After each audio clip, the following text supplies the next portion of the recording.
डाबर का जो अभ्रक भस्म है, तो अभ्रक का मतलब क्या होता है? तो अभ्रक का मतलब होता है माइका।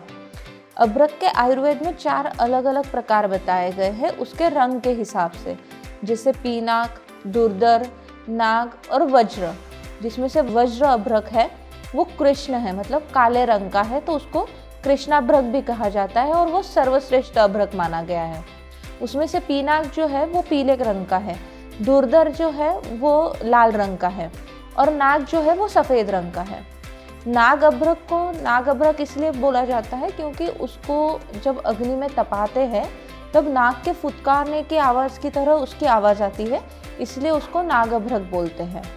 तो वज्राभ्रक या कृष्णाभ्रक जो है वो अगर हम केमिकल कंपोजिशन देखें या केमिकल फार्मूला देखें तो वो बायोटाइट है, और अभ्रक जो है वो माइका है, वो पत्रे की तरह उसकी लेयर्स होती है और वो गर्म करने पे वो लेयर्स अलग अलग होती है।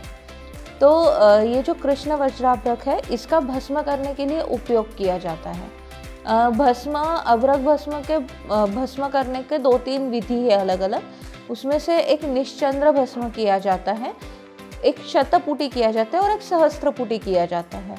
शतपुटी और सहस्त्रपुटी मतलब एक जो शतपुटी होता है उसमें अभ्रक भस्म बनाने के लिए 100 पुट दिए जाते हैं और सहस्त्रपुटी मतलब 1000 पुट दिए जाते हैं। तो भस्म करने की जो विधि है, तो अभ्रक का भस्म क्यों बनाया जाता है? क्योंकि अभ्रक एक मिनरल फॉर्म में है और मिनरल को बायो अवेलेबल करने के लिए, मतलब हमारी बॉडी में हमें वो एब्सॉर्ब करने के लिए उसको बायो अवेलेबल फॉर्म में ट्रांसफ़र करना ज़रूरी है।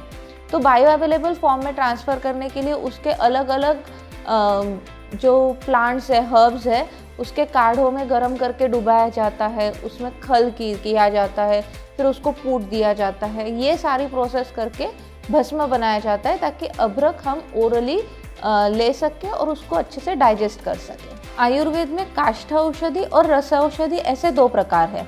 तो काष्ठ औषधि मतलब उसमें सिर्फ प्लांट्स बेस्ड होता है, सिर्फ प्लांट्स का यूज किया जाता है, और जो रस औषधि है वो मिनरल बेस्ड होता है, वो हर्बो मिनरल कॉम्बिनेशंस होते हैं, मतलब उसमें मिनरल्स के साथ साथ हर्ब्स का, प्लांट्स का भी यूज़ किया जाता है। तो अभ्रक भस्म एक रस औषधि है। तो रसतंत्र सार संग्रह या फिर रसेंद्र सार संग्रह, रसरत्न समुच्चय, ये सारे रस औषधि के लिए रेफरेंसेस है। तो आयुर्वेद में जो रस औषधि बनाई जाती है वो रसरत्न समुच्चय या रसेंद्र सार संग्रह से बनाई जाती है।